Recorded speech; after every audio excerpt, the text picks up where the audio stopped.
নমস্কার বন্ধুরা, সুমিস ফুড ক্রিয়েশনসে আপনাদের সকলকে স্বাগত জানাই। আলু সেদ্ধ করা ঝামেলা ছাড়া কাঁচা আলু দিয়ে তৈরি পরোটা আজ আমি আপনাদের সাথে শেয়ার করব। খুব সহজেই এই পরোটা তৈরি করা হয়ে যাবে। বাচ্চা বড় সকলেই এই পরোটা খুবই পছন্দ করবে। এই পরোটা স্কুল বা অফিসের টিফিনেও দেওয়া যাবে, আবার ডিনারেও তৈরি করে নেওয়া যাবে।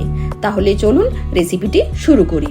এই কাঁচা আলুর পরোটা তৈরি করার জন্য আমি দুটো বড় সাইজের আলু খুব ভালোভাবে খোসা ছাড়িয়ে ছোট ছোট টুকরো করে কেটে নিয়েছি। তারপর খুব ভালোভাবে ধুয়ে রেডি করে নিয়েছি।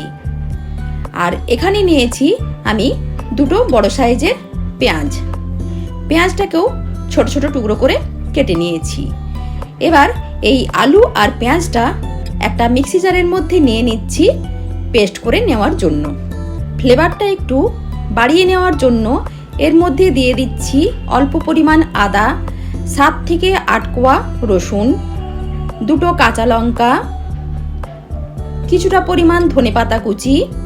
এবার এই সমস্ত কিছু একসাথে খুব ভালোভাবে পেস্ট করে নেব।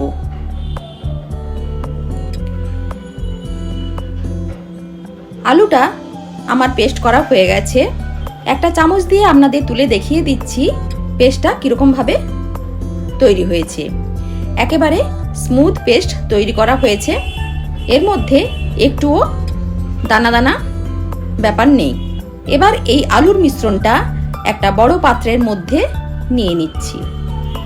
এবার এই মিশ্রণের মধ্যে বেশ কিছু গুঁড়ো মশলা আমি অ্যাড করব, পরোটার স্বাদটা যাতে আরও একটু ভালো হয় তার জন্য। প্রথমেই দিয়ে দিচ্ছি 1 চামচের 4 ভাগের 1 ভাগ হিং, হাফ চামচ কাশ্মীরি লঙ্কার গুঁড়ো, হাফ চামচ হলুদ গুঁড়ো, হাফ চামচ ধনে গুঁড়ো, হাফ চামচ জিরে গুঁড়ো, স্বাদমতো লবণ, হাফ চামচ জোয়ান, আর দিয়ে দিচ্ছি 1 মুঠো কসুরি মেথি। কসুরি মেথিটা একটু বেশি পরিমাণেই দিচ্ছি যাতে পরোটার টেস্টটা বেশ ভালো হয়। এবার এই মিশ্রণের মধ্যে দিয়ে দিচ্ছি 1 চামচের 4 ভাগের 1 ভাগ চিলি ফ্লেক্স, আর দিয়ে দিলাম কিছুটা পরিমাণ ধনেপাতা কুচি। এবার সমস্ত কিছু খুব ভালোভাবে মিশিয়ে নিচ্ছি। সমস্ত কিছু একসাথে মিশিয়ে নেওয়ার পর এই মিশ্রণের মধ্যে অল্প অল্প আটা অ্যাড করে একটা ডো তৈরি করে নেব। একসাথে পুরো আটাটা দেব না, একসাথে পুরো আটাটা দিলে ডোটা তৈরি করা যাবে না, বেশ অসুবিধা হবে। ঠিক যতটা পরিমাণ আটা লাগবে সেইভাবে আটাটা অ্যাড করতে হবে।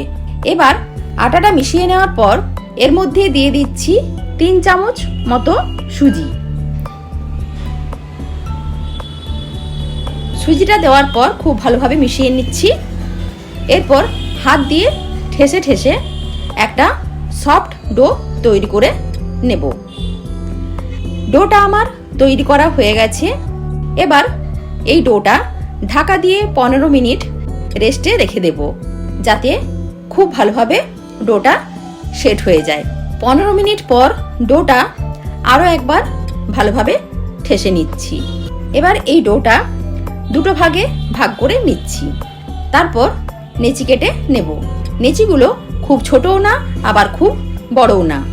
এবার এই নেচিগুলো গোল করে চ্যাপটা করে নিয়ে আটা দিয়ে বেলে নেব।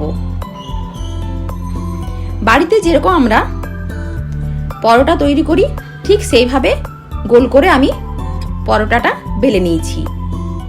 খুব মোটাও না আবার খুব পাতলাও না। আপনারা আপনাদের পছন্দ মতো শেপে ত্রিকোণ কিংবা চৌকোভাবে পরোটা তৈরি করতে পারেন। এবার এই পরোটাটা খুব ভালোভাবে আমি সেঁকে নেব। এপিট ওপিট উল্টে পাল্টে সেঁকে নেওয়ার পর এর মধ্যে আমি দিয়ে দিচ্ছি ঘি। আপনারা সাদা তেলও ব্যবহার করতে পারেন। পরোটাটা এপিট ওপিট খুব ভালোভাবে ভেজে নেওয়ার পর তুলে নিচ্ছি। ঠিক একইভাবে আমি বাকি পরোটাগুলো রেডি করে নেব। আমার সমস্ত পরোটাগুলো তৈরি করা হয়ে গেছে।